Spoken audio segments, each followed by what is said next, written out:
Electoral bond खरीदने वालों के नाम छुपाने वाली सरकार इन दिनों आम के ठेला लगाने वालों के नाम जानना चाहती है। मुझे तो होटलों, ढाबों या आम के ठेलों पर नेम प्लेट लगवाने वालों से पूछना है कि कभी खून की बोतल पर देखा है किसी का नाम लिखा हुआ? आज हम इमरान प्रतापगढ़ी की वीडियो पर रिएक्ट करने वाले हैं, जिसका नाम है इमरान प्रतापगढ़ी ने संसद में ऐसा गजब भाषण दिया जो सब सुनकर हुए हैरान। अगर आप लोग को वीडियो अच्छा लगे तो शेयर और लाइक करें और चैनल को सब्सक्राइब करना ना भूलें।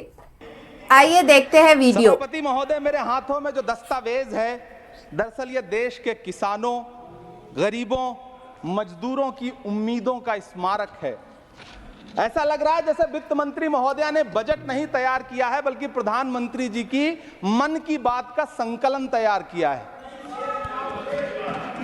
टूटा हुआ लश्कर का भरम देख रहे हैं, टूटा हुआ लश्कर का भरम देख रहे हैं और जिल्ले इलाही के करम देख रहे हैं। ताकत का नशा अक्ल पे हावी है तुम्हारी, तुम देख न पाओगे जो हम देख रहे हैं। वित्त मंत्री महोदया ने इस बजट में महंगाई पर सिर्फ 10 शब्द बोला है। जिस देश में टमाटर 100 रुपए किलो बिक रहा हो। सभापति महोदय, मेरा टाइम पॉज करें और बार बार इंटरप्ट करने को या तो मना करें।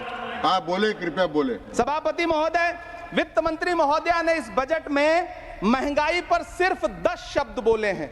जिस देश में टमाटर 100 रुपए किलो बिक रहा हो, उस देश की वित्त मंत्री के पास बजट में महंगाई पर बोलने के लिए सिर्फ 10 शब्द है।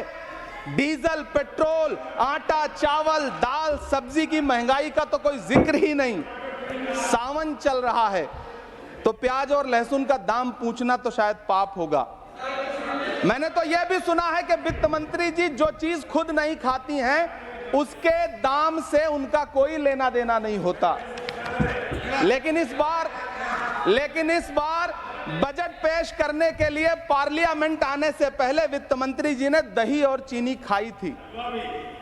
अब तो उनसे यह पूछा जा ही सकता है कि उन्हें दही, दूध और चीनी का रेट तो इन दिनों पता ही होगा।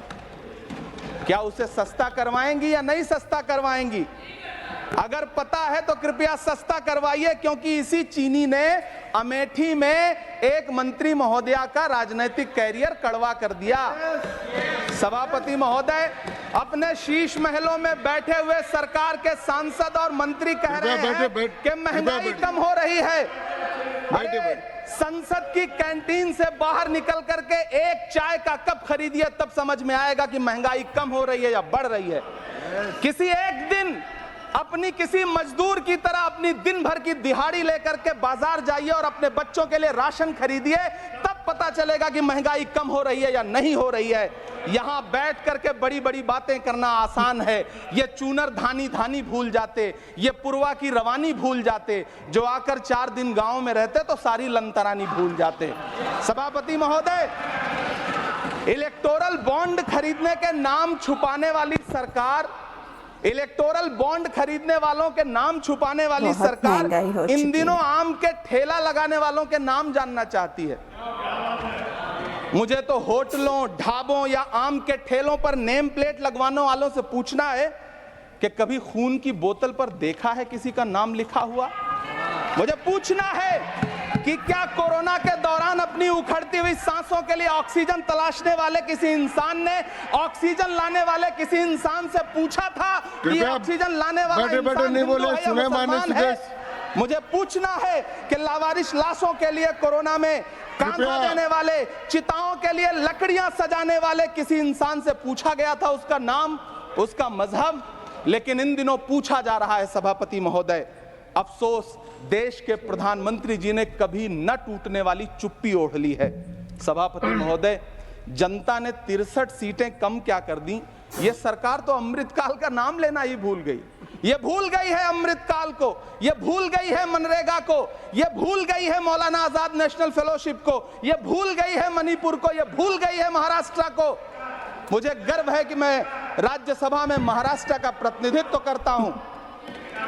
महाराष्ट्र जो देश की आर्थिक राजधानी है, जो टोटल कॉर्पोरेट टैक्स का 40%, इनकम टैक्स का 32% और जीएसटी का 20% इस देश को देता है, उस महाराष्ट्र के लिए इस बजट में एक शब्द नहीं है। आप बैठ जाए। सभापति महोदय, आखिर महाराष्ट्र से किस आप बात बैठिए, का आपका बदला समय लिया जा है, रहा आप है? कृपया बैठ जाइए। महाराष्ट्र बैठ में जाइए। लोकसभा कृपया चुनाव बैठे बैठे में नहीं बोले। बाबा साहब अम्बेडकर माननीय के सदस्य, संविधान को बचाने कृपया के लिए बैठे बैठे नहीं वोट बोले। क्या कर दिया?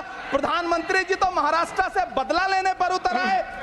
अब तो शायद उन्हें याद भी ना हो यवतमाल का वो दाभड़ी गांव जहां 20 मार्च 2014 को वो किसानों के साथ चाय पर चर्चा करने गए थे और उनकी किस्मत बदलने के सपने दिखाए थे। उसी यवतमाल में पिछले 6 महीने में 132 किसानों ने आत्महत्या की।